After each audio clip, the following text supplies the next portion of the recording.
नमस्कार किसान भाइयों, स्वागत है आपका आपके अपने पसंदीदा कार्यक्रम कृषि दर्शन में।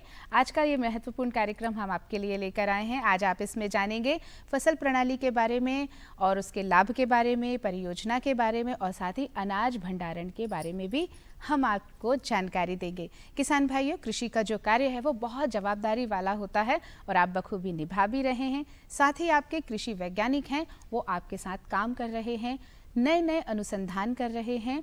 आप जैसा कि जानते हैं कि मौसम, काल, परिस्थिति, भूमि, सिंचाई प्रबंधन, इन सब के साथ में हमारी जो कृषि होती है उसे किया जाता है।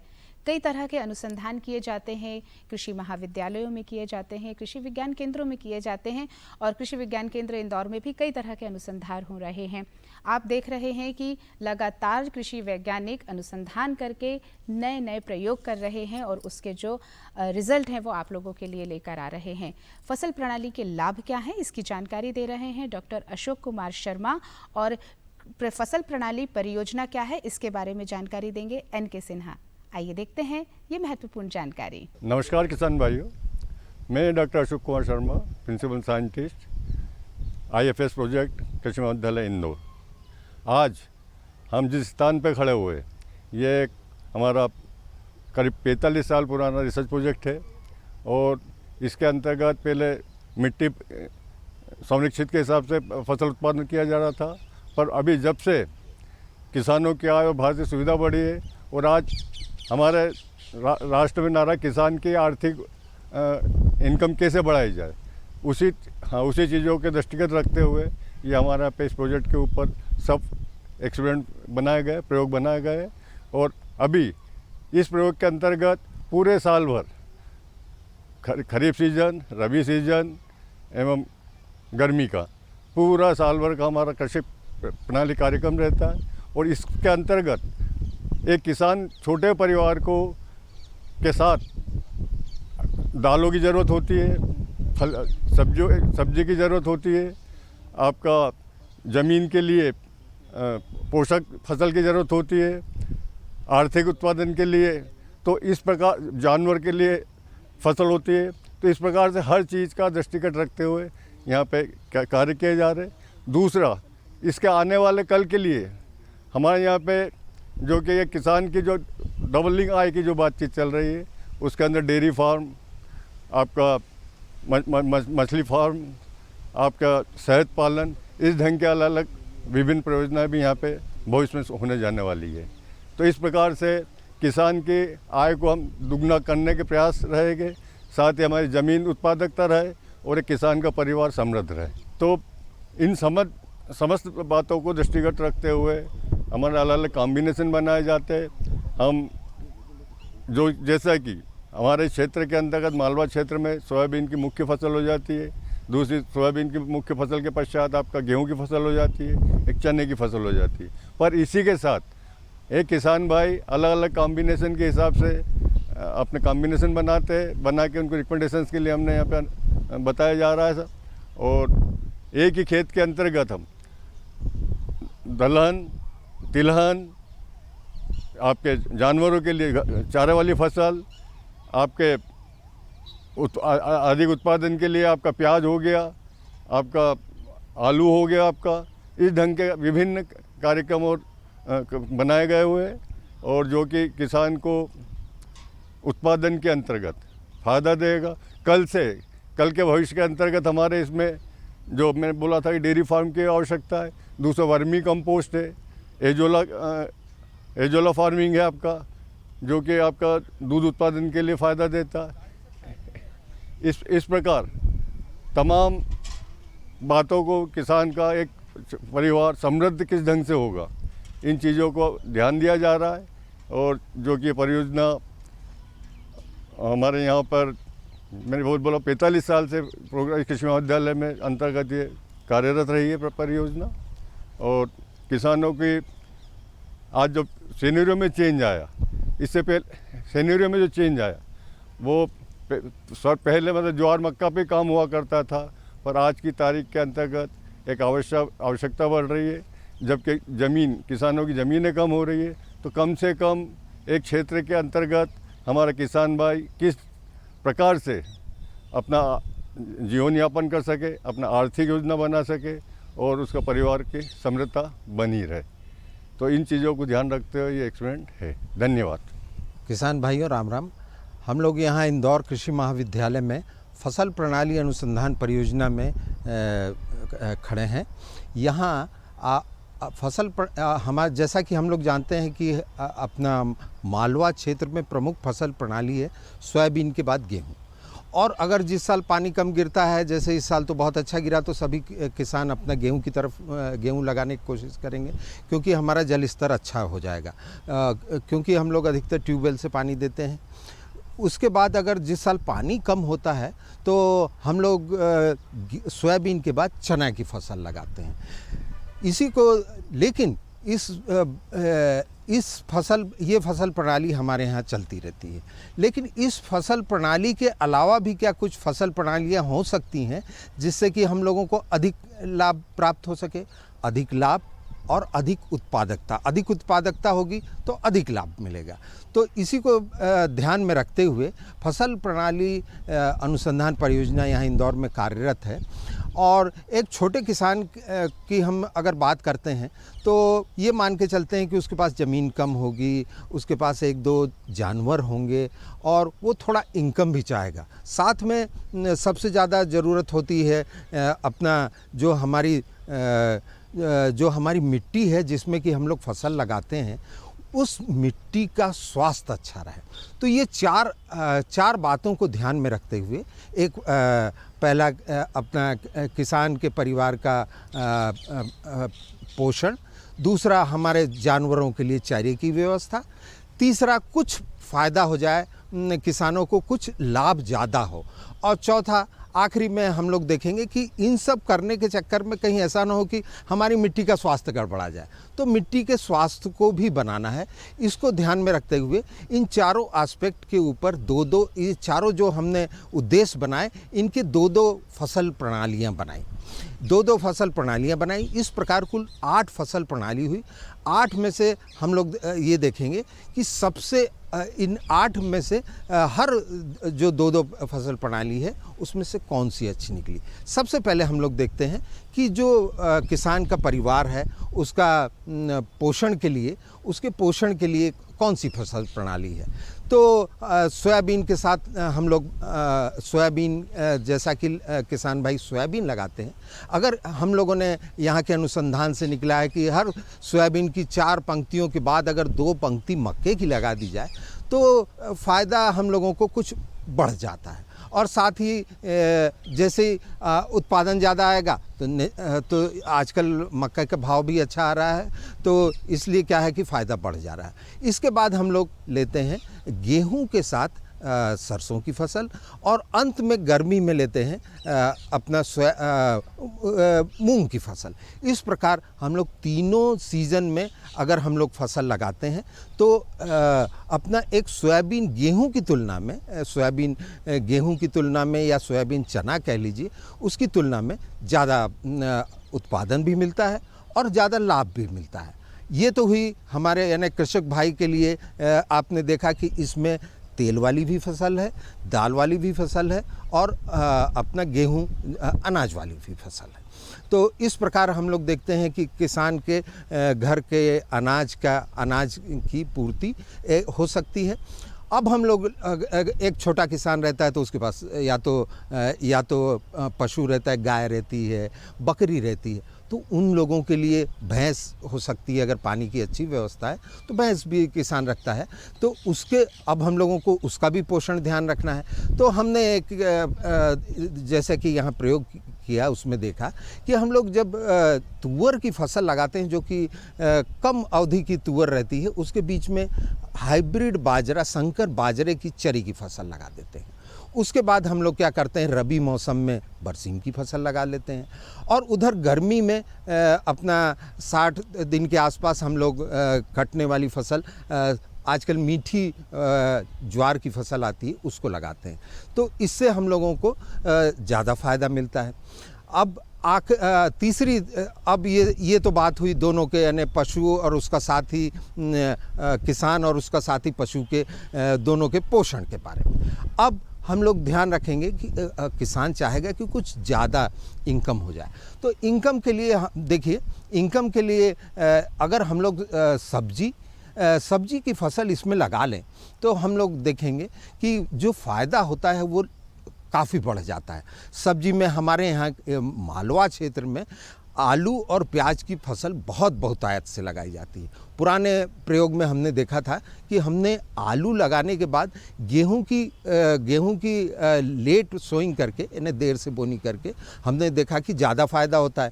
तो इसी को ध्यान में रखते हुए हमने क्या किया है कि अपना इसमें आलू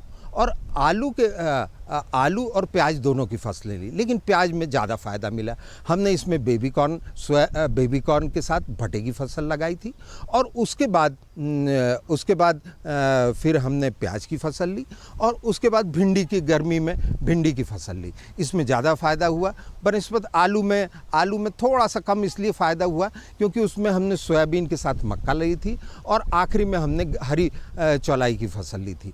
लेकिन दोनों में फ़ायदा तो हुआ, लेकिन सबसे ज़्यादा फ़ायदा जब प्याज लगाया तब हुआ।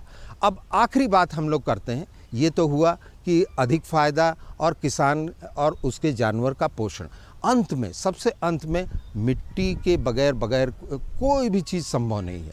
तो मिट्टी को कैसे सुधार किया जाए, तो इसके लिए हम लोगों ने देखा था कि सोयाबीन के बीच में हम लोग सस्पेनिया लगा चुके थे, इस साल भी लगाई है। और ये जो आप प्रयोग देख रहे हैं ये 2018 से आज यानी 5वें साल तक है। और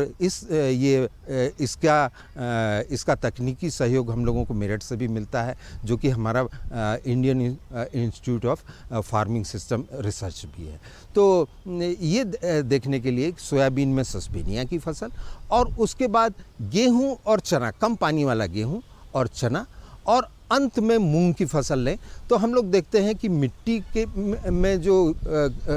के जो तत्व रहते हैं उनमें जो गिरावट होती है वो काफ़ी कुछ संभल जाती है। अभी हम लोगों के लिए कुछ और सब्जी की फसलें छूटी पड़ी हैं, जैसे कि अपना कॉलीफ्लावर, जिसको गोभी की फसल, यानी फूल गोभी की फसल, और टमाटर भी ये अच्छी फसल देती हैं। और चूंकि सोयाबीन हमारे यहाँ का एक वो है, और एक ये इंदौर शहर में फूलों का भी बहुत ज़्यादा व्यवसाय होता है, तो गेंदे की फसल भी हम लोग लगाने की सोच रहे हैं। आगे उसके में निरंतर एक ही जगह पे प्रयोग करने के बाद जो परिणाम मिलेंगे उससे हम आपको ज़रूर से ज़रूर अवगत कराएंगे। मुख्य उद्देश्य हमारा ये रहेगा कि किसानों की आय सोयाबीन गेहूं या सोयाबीन चना से ज़्यादा मिले, भले ही उसमें थोड़ा सा खर्च ज़्यादा। धन्यवाद। किसान भाइयों, कार्यक्रम में वक्त है एक छोटे से अंतराल का। बस कृषि दर्शन में हम फिर उपस्थित हुए।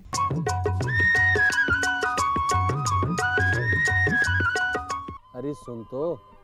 मुझे क्या सुनाना चाहते हो? जो सुनाओ मेरी सौतन को। किसको? अरे वही तुम्हारा मोबाइल फोन जिससे सुबह शाम दिन रात चिपके रहते थे और कहते थे किसान कॉल सेंटर से बातें हो रही हैं। अच्छा ये बात है।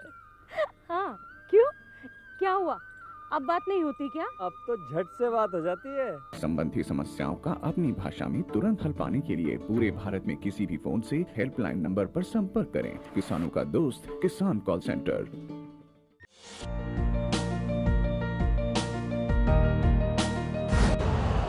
यूरिया का स्वदेशी उत्पादन 70 लाख टन बढ़ाने के लिए 6 उर्वरक संयंत्रों का उद्धार किया जा रहा है। FCIL के गोरखपुर, सिंदरी, तलचर और रामागुंडम संयंत्र, HFCL की बरौनी इकाई और BVFCL की नामरू फोर्थ। सोने पर सुहागा ये है कि देश में अब बनेगा सिर्फ नीम लेपित यूरिया, क्योंकि इससे होगा किसानों का फायदा ही फायदा। अनाज का उत्पादन 10% तक बढ़ेगी 10 से 15% नाइट्रोजन क्षमता। कृषि दर्शन कार्यक्रम में अंतराल के बाद आपका फिर से स्वागत है। किसान भाइयों, फसल उत्पादन अच्छा हो ये तो हम सब चाहते हैं, लेकिन उसका रखरखाव भी बहुत महत्वपूर्ण है। भंडारण कैसे किया जाए, भंडारण किस तरह उचित होगा, कैसे तैयारियां की जाएं और अनाज भंडारण किस तरह हो, इसकी जानकारी दे रहे हैं डॉक्टर उपेंद्र सिंह, भारतीय कृषि अनुसंधान केंद्र इंदौर से। आइए जानते हैं अनाज भंडारण के बारे में ये महत्वपूर्ण जानकारी। आदरणीय किसान भाइयों, नमस्कार। मैं डॉक्टर उपेंद्र सिंह, भारतीय कृषि अनुसंधान संस्थान क्षेत्रीय केंद्र इंदौर से हूँ।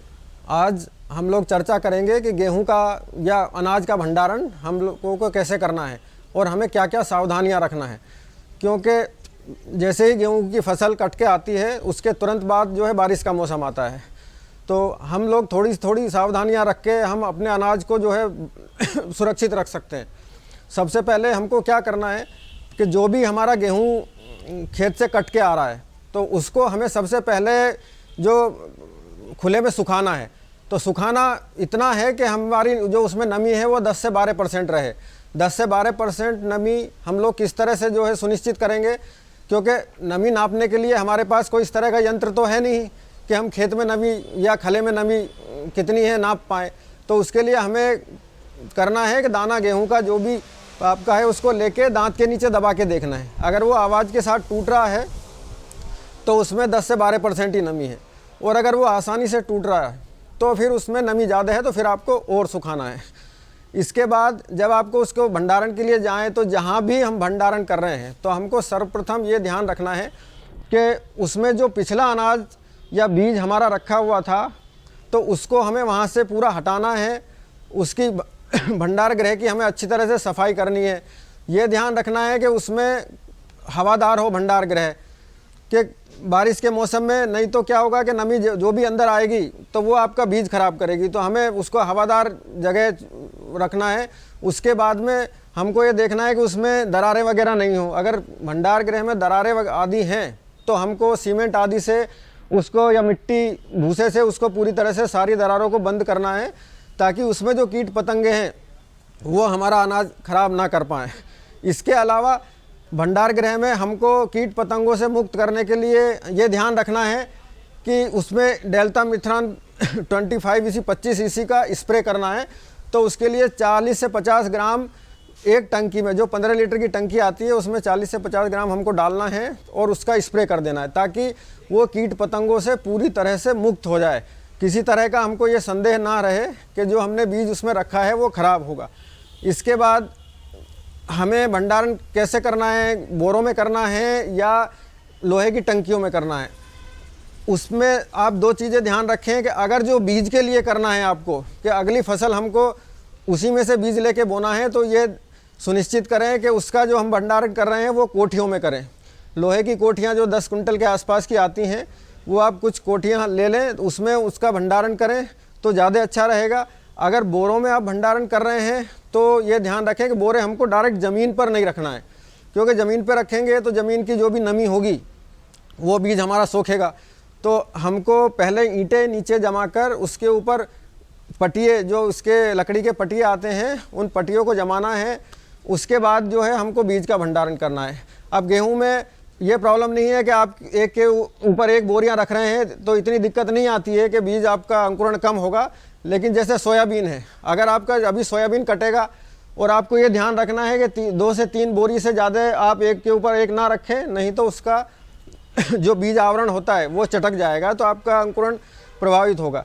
तो हम गेहूं की जैसे बात करें तो गेहूं के लिए आपको यही ध्यान रखना है कि आप उसके ऊपर रखें। हम कोशिश करते हैं कि कहीं से भी नमी इसमें ना जा पाए, तो इसका हम लोगों को विशेष ध्यान रखना है। देखिए हमारा ये पूरा बीज इसी में जो सुरक्षित है, ये हमारा पूरा ब्रीडर सीड है, और कभी भी हमको इस तरह की शिकायत नहीं मिली कि हमको हमारा बीज जो है ख़राब मिला हो। इसके अलावा हम जो रखते हैं ये देखिए नीचे, इसके नीचे भी हम लोगों ने ये ईंट और पटिए से मिला के जो हमने रखा हुआ है इसके ऊपर, ताकि नमी किसी भी तरह से कहीं से ना जा पाए। इसके अलावा आपको दिखाई देगा कि जगह जगह रोशनदान बने हुए हैं, ताकि बाहर से हवा जो है हवादार रहे, हवा आती रहे कहीं से भी। तो इन चीज़ों का आपको विशेष ध्यान रखना है, ताकि आप अपना बीज और अनाज सुरक्षित रख पाएँ, तथा अनावश्यक आपको अगली फसल बोने के लिए जो है नुकसान ना उठाना पड़ेगा, आपको कहीं से भी बीज खरीदना पड़ेगा। तो इन छोटी छोटी चीज़ों का आप थोड़ा सा विशेष ध्यान रखें।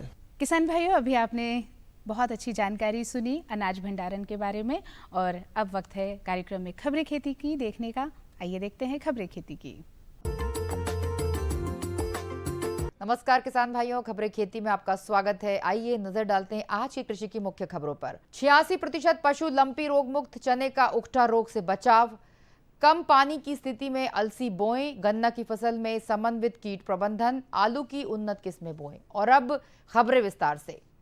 पिछले 2 माह में प्रदेश के कुल 17,553 पशु लंपी चर्म रोग की चपेट में आए हैं। इनमें से 15,073 यानी 86% इस बीमारी से स्वस्थ हो चुके हैं। वर्तमान में 2,480 सक्रिय केसेस हैं जिनका नियमित एवं निरंतर उपचार जारी है।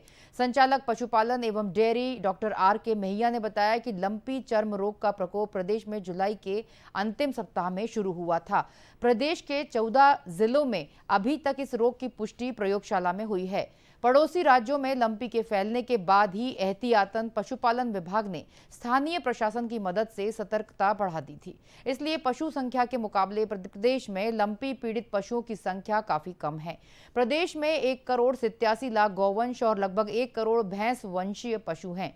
विभाग द्वारा अब तक कुल 11,25,000 पशुओं का टीकाकरण किया जा चुका है।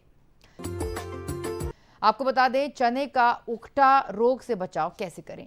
चने की फसल में फ्यूजेरियम ऑक्सीस्पोरम रोग फफूंद के कारण होता है, जो मृदा एवं बीज जनित है।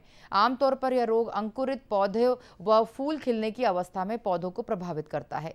बुआई के 21 दिन बाद इसके लक्षण पौधों पर देखे जा सकते हैं। प्रारंभिक अवस्था में पत्तियां पीली पड़ने लगती हैं, व सूखने लग जाती हैं और अंततः पौधा मुरझा जाता है और पत्तियां गिरने लगती हैं। इसके प्रबंधन के लिए रोग प्रतिरोधक किस्में जैसे JG 315, JG 16, JG 11, JG 36, JG 63, JG 12, जाकी 9218, JG 24, RVG 204, RVG 205 आदि लगाएं। बीजोपचार करना चाहिए। खेत में अधिक मात्रा में हरी व जैविक खाद डालें। जिन खेतों में उकठा की ज्यादा समस्या है वहां चने की बुआई 3 से 4 साल तक नहीं करनी चाहिए। आपको बता दें, कम पानी की स्थिति में अलसी कैसे बोएं। मध्य प्रदेश में इस वर्ष जहां कम बारिश हुई है, अलसी की फसल कृषकों के लिए काफी लाभदायक सिद्ध होगी। अलसी केवल 2 पानी में उगने वाली पोषक तत्वों से भरपूर फसल है। अलसी की 2 प्रकार की प्रजातियां पाई जाती हैं। पहली बीज बहुउद्देशीय प्रजातियों में तेल की मात्रा अधिक पाई जाती है। गरिमा, श्वेता, शुभ्रा, पद्मिनी, शेखर, शारदा, लक्ष्मी 27 एवं मधु आजाद एक प्रमुख प्रजातियां हैं। दूसरी प्रजाति में रेशे की मात्रा अधिक पाई जाती है। इन किस्मों में गौरव, शिखा, रश्मि और पार्वती प्रमुख हैं। इसके अलावा जवाहर 1, जवाहर 7, जवाहर 17 एवं 23 भी उपयुक्त किस्में हैं। अलसी बोने का उपयुक्त समय सितंबर-अक्टूबर का महीना है। इसको बोते समय खेत में नमी एवं मौसम में कुछ ठंडक होना आवश्यक है। उद्देशीय किस्मों में 30 किलोग्राम प्रति हेक्टेयर बीज की मात्रा लगती है, जबकि बहुउद्देशीय किस्मों में 50 किलोग्राम प्रति हेक्टेयर बीज लगता है। आइए आपको बता दें, गन्ने की फसल में समन्वित कीट प्रबंधन कैसे करें। गन्ने की फसल से अधिक उत्पादन लेने हेतु गन्ने की बुआई का समय अक्टूबर-नवंबर में ही करें। क्षेत्र के अनुसार उन्नत जातियों का चयन करें। उन्नत जातियों जैसे COC 671, को J64, को 86032, को जवाहर 86572 का चयन करें। गहरी नालियों में से 3 से 4 फुट की दूरी पर रोग रहित एवं गर्म हवा से उपचारित बीज बोएं। गन्ने के टुकड़ों को वीटावैक्स या बॉबिस्टीन से अवश्य उपचारित करें। संतुलित मात्रा में उर्वरक उपयोग करें। खरपतवार नियंत्रण अवश्य करें। पौध संरक्षण अपनाने का प्रबंध करें एवं एकीकृत पौध संरक्षण के उपाय अपनाएं। आइए आपको बता दें, आलू की उन्नत किस्में कैसे बोएं। आलू की खेती सभी प्रकार की भूमि में की जा सकती है, परंतु अच्छे जल निकास वाली जीवांश युक्त बलुई, दोमट या दोमट मृदा अच्छी रहती है। खेत की पहली जुताई मिट्टी पलटने वाले हल से या 2-3 जुताइयां कल्टीवेटर से करके पाटा लगाकर मिट्टी को भुरभुरा बना लेना चाहिए। अधिक उपज के लिए आलू की उन्नत अगेती किस्में कुफरी ज्योति, कुफरी बहार, कुफरी चंद्रमुखी एवं कुफरी लवकार बोना चाहिए। मध्यम अवधि की किस्मों में कुफरी बादशाह, कुफरी चमत्कार, कुफरी शेरपा उपयुक्त रहती है। पिछेती किस्मों में कुफरी सिंदूरी, कुफरी देवा प्रमुख हैं। फसल को भूमिगत बीमारियों से बचाने के लिए बीज की बुआई से पूर्व 22-0.1% या कार्बेंडाजिम नामक फफूंदनाशक दवा 1 ग्राम प्रति लीटर के घोल में आधे घंटे तक डुबो कर रखें। बीजोपचार के बाद बीज को छाया में सुखाकर ही बुआई करें। अगेती व मध्यम किस्मों के लिए कतार से कतार की दूरी 45 सेंटीमीटर और पिछेती किस्म के लिए कतार से कतार की दूरी 60 सेंटीमीटर रखें। तो फिलहाल कृषि की खबरों में इतना ही। देखते रहिए कृषि दर्शन कार्यक्रम। मुझे दीजिए आज्ञा। नमस्कार। किसान भाइयों, कृषि दर्शन के इस अंक में आज आपने जानकारी देखी यहाँ पर कि किस तरह फसल प्रणाली के लाभ हैं, किस तरह फसल प्रणाली परियोजना है और अनाज भंडारण किस तरह किया जाए। खबरी खेती में आपने हलचलें भी देखी और ये कार्यक्रम कैसा लगा आपको, आप हमें ज़रूर बताइएगा। अब हमें दीजिए अनुमति, स्वीकार कीजिए हमारा नमस्कार।